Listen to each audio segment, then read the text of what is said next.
ये needle less को मैं बेल्स या घुंघरू लगा के बनाने वाली हूँ और ये बहुत क्विक डिज़ाइन है। इसके लिए मैंने सिल्क थ्रेड यूज़ किया है, आप कॉटन भी यूज़ कर सकते हैं। सबसे पहले इस तरह से एज पे पीछे से थ्रेड निकालना है और एक सिंगल स्ट्रिंग मैंने ली है इसकी और यहाँ पर नॉट लगाई है। ये नॉट को फिर से हम टाइट कर देंगे, यहाँ पर इस तरह से थ्रेड रखेंगे और एक एंटी क्लॉकवाइज टर्न लगाते हुए इसे टाइट किया जाता है इस तरह से। अब हमें सिंगल स्टिच बनाना है, 2 सिंगल स्टिचेस बनाएंगे।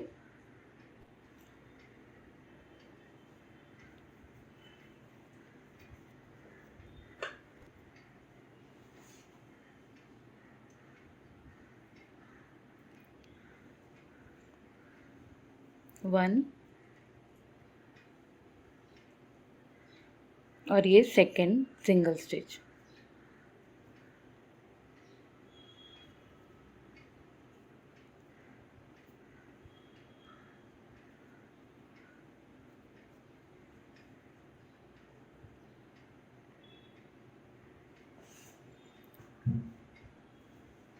सेकेंड जो हमने सिंगल स्टिच बनाया है इसके अंदर फिर से हमें रिवर्स स्टिच लेना है, यहाँ से फिर से यहाँ पर जाना है और एक स्टिच लगाना है। तो इस तरह से थ्रेड को रखते हैं, निडल के एक ऊपर रहता है और इसके ऊपर से एक एंटी क्लॉकवाइज टर्न लेते हुए एक स्टिच बनाते हैं और इसे स्ट्रेट बनाना है। इसे पुल करते हुए इस तरह से स्ट्रेट कर देंगे। अब इसी के ऊपर एक स्मॉल लूप बनाएंगे। लूप बनाने के लिए इस तरह से थ्रेड को निडल के ऊपर रखा जाता है और ऐसा होल्ड किया जाता है जो हमें साइज़ चाहिए और इस तरह से इसके ऊपर एक एंटी क्लॉकवाइज टर्न लगाते हुए ही लूप बनाया जाता है। तो अपने हिसाब से इसकी साइज़ डिसाइड कर सकते हैं। लूप बनाने के लिए यहाँ पर इस तरह से पुल करना है ताकि नॉट टाइट हो जाए और ये सही जगह पे सेट हो जाए। इसके बाद सेकेंड लूप सेम स्पेस में बनाएंगे।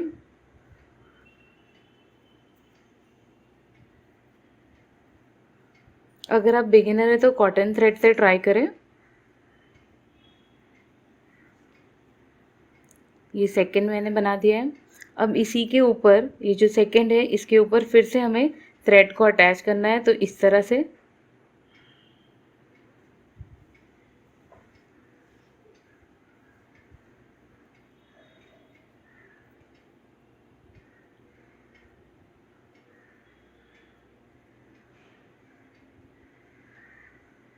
इस तरह से। अब इसमें हमें एक बेल अटैच करेंगे इस तरह से। अब सेम स्पेस में जाएंगे और यहाँ पर इसे नॉट लगाते हुए अटैच कर देंगे। तो इसे निडल के ऊपर रखना है थ्रेड को और एक एंटी क्लॉकवाइज टर्न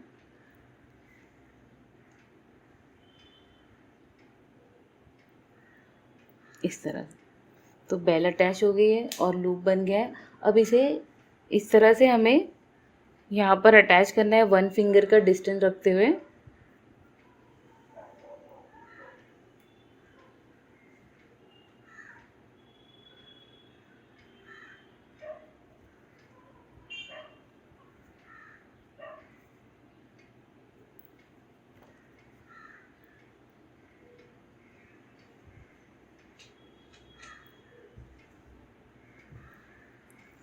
अब सेम रिपीट करते जाएंगे और ये डिज़ाइन को कंप्लीट करेंगे।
तो इसी तरह रिपीट करते हुए ये डिज़ाइन कंप्लीट करें।